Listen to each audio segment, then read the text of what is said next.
Welcome back, episode 5. 5 episodes of us. I hope the audience is not tired of us yet. Oh, I hope so. I hope so. But it's the final episode, I can promise you.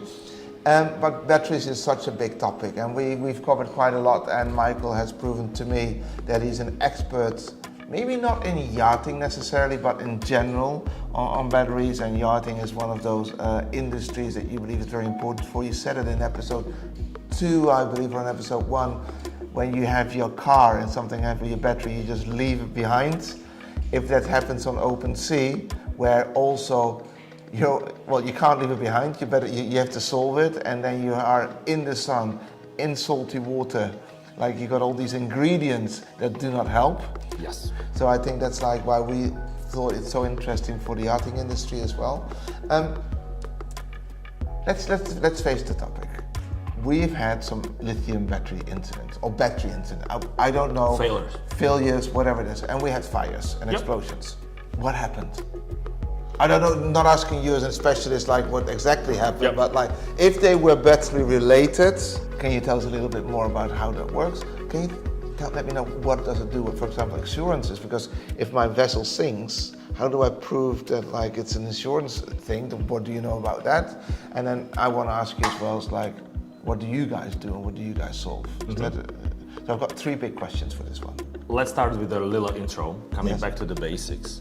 Since the beginning, battery degrades, basically is aging, and there are a lot of influences. So since the first charge or discharge, it's basically going down and dying. And this is a natural process which we cannot influence. The chemical reactions and a lot of things can happen.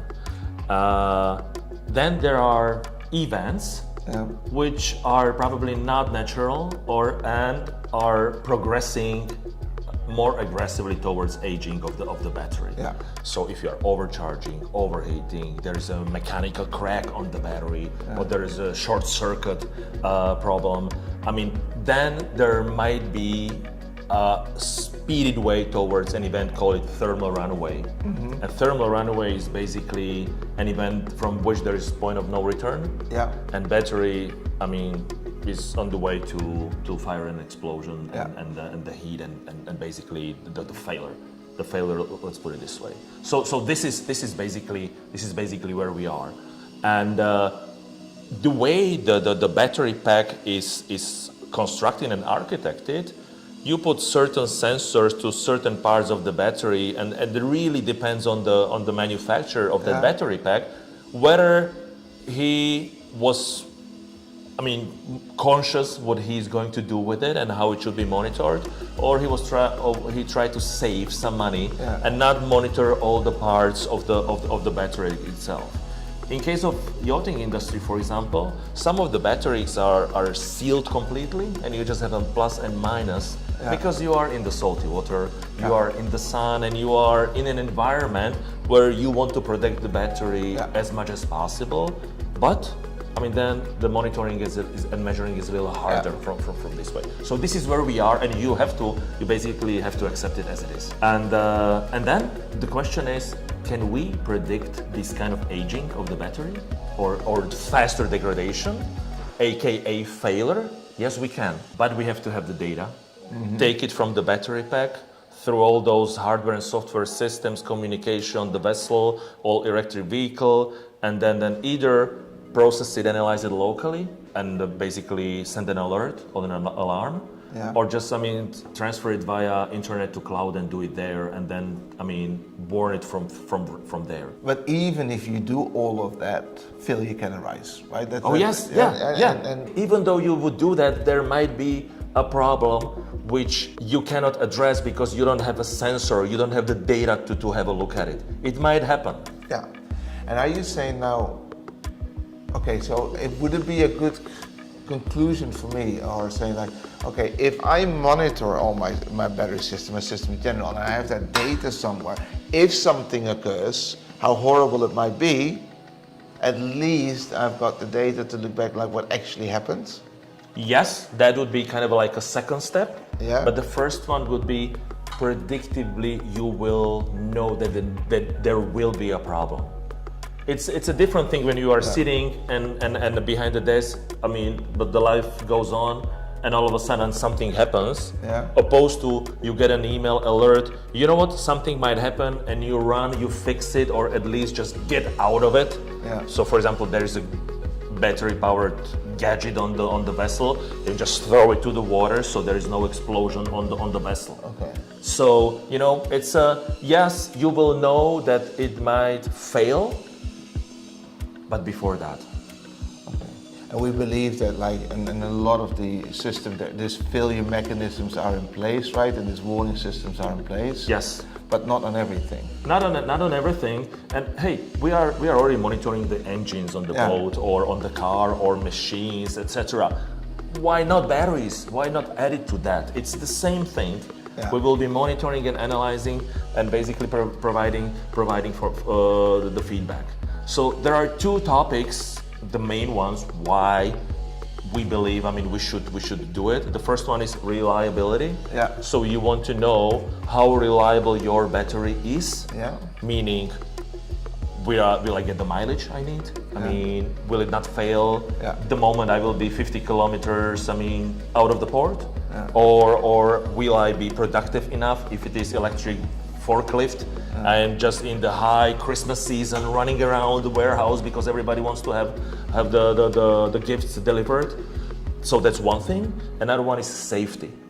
Meaning predict the potential event of the thermal runaway, meaning potential failure and explosion, thus saving the lives and the assets basically which are there. Makes total sense to me. I hope it does to you. Probably more sense than it makes to me, even as, again, I'm not a specialist. There's obviously a reason that, one, you've asked us at the beginning to do that survey and to help you gain knowledge about the industry. What are you guys going to do with all this knowledge? What in the end is, what are you solving in the end? What's BatteryCheck going to do? We are trying to solve the problem that we don't know what is happening. We are trying to tell the people, hey, this is happening, this might happen, please make some steps in order to prevent, or at least make arrangements that you will mitigate certain consequences. That's basically it. Very often you are doing the good mathematics or good calculations with the wrong numbers, because you might not have the data from older cells. Not in the quality. The connection might not be stable, so you are not get everything. So that's why there is AI, which is going to help you with that. But at least you are trying to do something here, because if we just leave it as it is, we will have more and more failures and accidents. And then you mentioned the topic of the insurance companies. Well, they also want to know how it looks like, because also we as average Joes and users would like to insure if something might happen. But that's a big topic, because if you don't have a data and you don't know what is happening, it's hard to process the insurance claims. Then how big is going to be your monthly insurance payment?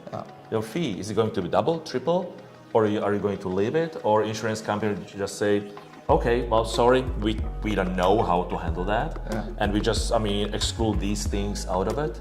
But some of those assets like vessels or houses or vehicles or big engines powered or backed up by batteries are expensive, and you just don't leave it there. So there's also this kind of angle which can, infuse different scenarios from the beginning until the end, and including the reliability and also the safety and protection. So you're basically saying that's what you guys want to do. You guys want to give that insight, because I've always used the example, for example, so you buy, I bought a new battery device, something I don't even know what it is. So well, you need to change the batteries every 6 months. That's what they told me. So basically what you do is every 6 months you change batteries. And as a consumer, you're 7 months, 8 months, who cares, right? It's But you're basically telling me now that 6 months is an average. If I would monitor that battery, it could be that it tells me after 4 months you have to change it, could be after 11 months I have to change it. And still you will have the performance which you need. So we might save also the raw materials and do it predictively.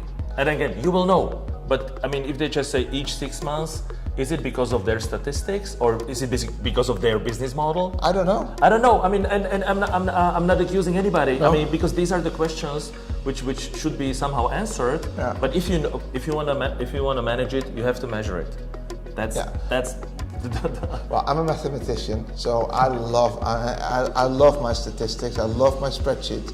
So I agree. So you have to. But you're basically saying, I like that about it, Moni. It's like if you monitor it. I mean, I think in the long run, everybody will. People are safe, right? Safe thinkers. So it's the same with like if I buy something, the supermarket has an expiration date of X. I know you can probably eat it 4 days after, right? Because they're just being safe. Yeah. It's an average. Yes. And obviously you don't take that risk because you don't know. I think with the batteries it's the same thing, right? With batteries you can monitor because they're basically measurable devices. They are. And look, I mean, is there a healthy second life market of these solutions? Can you buy second life electric vehicle or power tool or car and you will believe how long the battery would live? Yeah. Or whether there might be any problem? I don't know. Well, we neither, but I mean, we don't see that. I mean, well, I don't know the tool looks good and it works, but you don't know what the previous owner has done with the tool, how intensively they've used it, like etc. etc. So data monitoring, etc. I mean, once you know, you will not be afraid of it. You will buy it.